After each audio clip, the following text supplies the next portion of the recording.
Hello and Happy New Year! This is my yearly check-in video where I do a recap of the previous year and share with you what you can expect in 2024.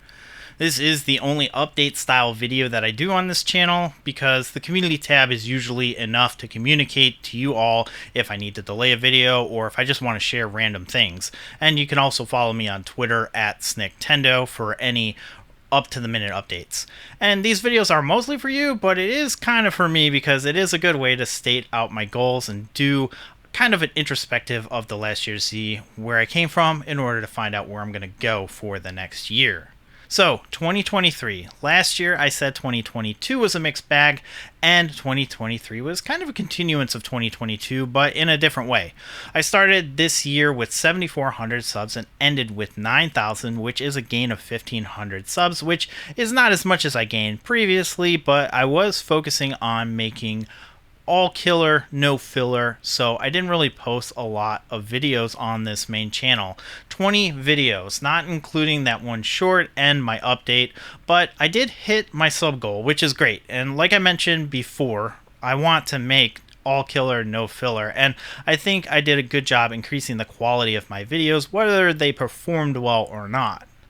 It was still a struggle to make videos. That Ouya video that I had written, I had that for over a year before I made it to publish, and I did finally address some of those personal issues that were getting in the way of making videos, and I feel good about going into 2024, but I'm still not all the way there, but I'm in the right direction. Now let's get into some stats. 21 videos, including last year's update, and one short. So 20 real videos. I got 125,341 views and 962 subs gained from videos only made in 2023.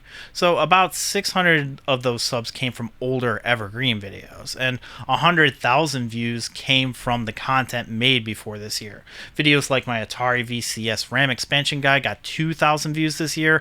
My TurboGrafx video from 2019 got 2,300 views, and my PVM video from 2021 got a whopping 16,000 views this year. That's actually, when you compare it, it's in my top 10 videos performed well in 2023, and I made it a couple of years ago. The most viewed video of 2023 was my buyer's guide on the Nintendo GameCube with 22,000 views, followed by my 3DS and Wii U retronomics videos that I made in March and April. The buyer's guides absolutely saved my channel this year. They consistently got views, and like I predicted, they also brought people into the channel that might not know about retronomics, and when they checked out retronomics, then they kind of stay here for more of that issue, especially when the retronomics videos aren't so evergreen. Still, only 9 videos I made this year I would consider evergreen, and some of those videos like the Ouya and the Evercade didn't do so hot. So I'm not really too worried because it could be just more about how YouTube works. Typically, when you throw out a video that your established audience isn't expecting, it takes a little longer for YouTube to take it and then recommend it to others. So, and I did see a little bit of boost when Computer Clan made their Ouya video, but as of the recording of the video, it did make over 1,000 views, so I'm happy with it. And as of the writing of this video, only 3 main videos got less than 1,000 views, and one of those was this type of video at a channel update. So only 2 out of the 20 that I made, not too shabby. Moving on to the gear pickup, I didn't pick up a lot of gear, but I did make some substantial purchases for background stuff to make making content on this channel easier. First, as you know, I've been trying to sell some of my collection. I'm not selling all of it, but I have a lot of bloat, and I have actually done a great job of selling off that bloat, and I had enough money to buy a brand new top-of-the-line PC. It's got an Intel Core i9, 64 gigs of RAM, and an RTX 4090, along with 8 terabytes of SSD storage, and a lot of other neat things. And this thing is really mostly an editing rig, and scrubbing through 4K footage is a breeze, even though it still struggles with 10-bit footage. But render times are amazing. 3 to 4 minutes for a 15 to 20 minute retronomics video is a game changer. And also I can add new special effects and everything without having to wait for stuff to load. On the other hand, when I was doing it on my laptop, sometimes it would take 30 to 40 minutes to render, and I could barely add any extra stuff. And also the case looks really pretty. The other channel addition is new lights. I have been wanting to move away from Elgato key lights and Philips Hue bulbs and move to one system. So I got Amaran lights, and these are Aperture's budget brand. And I got 6 Aperture bulbs which can do RGB.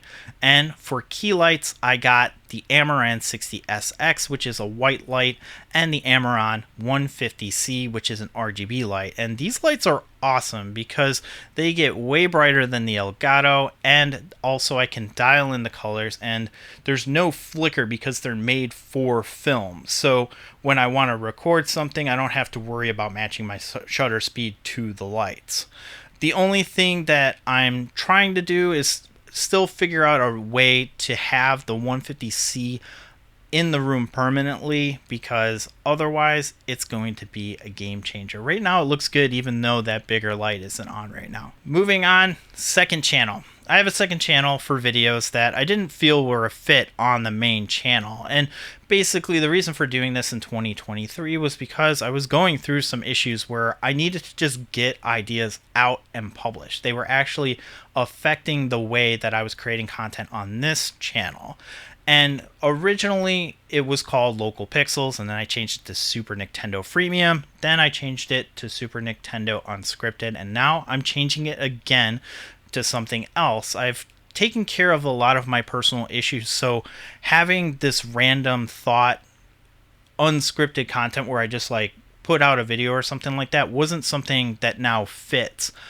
I was thinking of calling it Scattered Pixels, but that name was taken in November, so I'll have to think of something else. And you know, the reason why I'm going to change the name is because I recently came to the conclusion that a lot of content that I want to make on that channel doesn't fit the unscripted moniker, and it's also not necessarily related to Super Nicktendo. I'll still continue the unscripted podcast, but just random projects like talking about movies and other lifestyle related things. Basically, I don't want to keep talking about video games when this main channel is focusing on video games, and I didn't want to make a channel for each individual essay genre that I came up with, so it'll be kind of a catch-all variety channel. And also I made a third channel. I just made it fairly recently. It's called Nick's Showcase, Nick's Product Showcase. And it's just a place for me to talk about the random stuff that certain companies send me that aren't relative to the channel, but I like to use.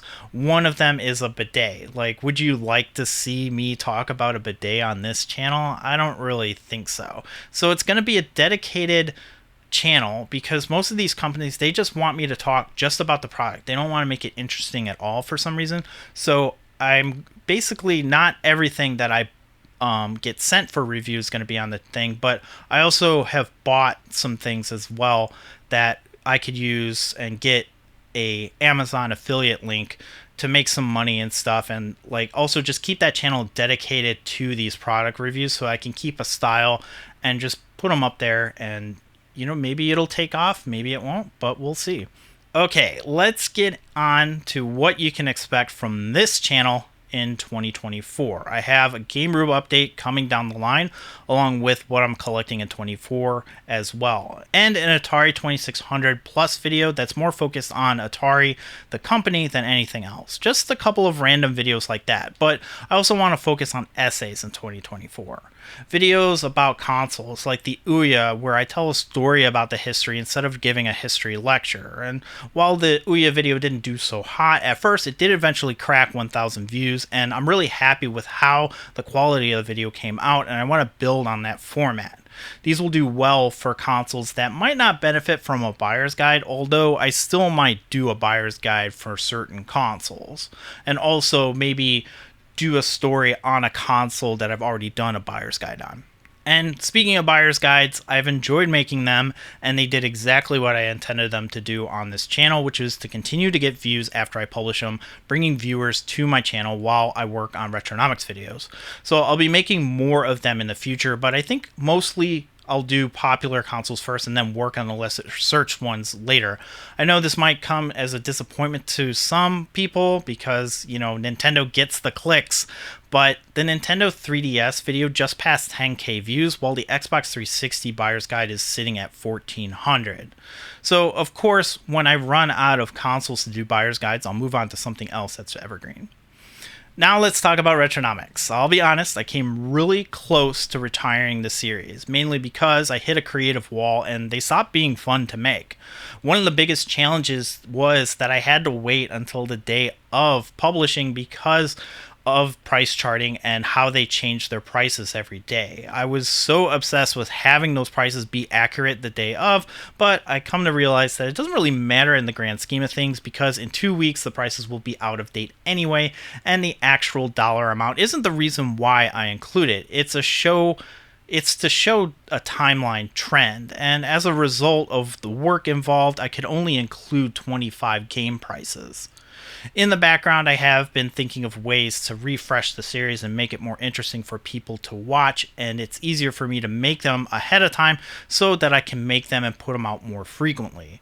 If you watch the Xbox 360 Retronomics video, you'll see a glimpse of what I'm talking about. I have a plan to make Retronomics into what I've been wanting to for a very long time. They'll be more analytical instead of a forecast and a specific snapshot of game prices in a time, which will allow me to make more than just 25 game prices to form an opinion on of how these game prices are trending, especially since prices are starting to become more consistent.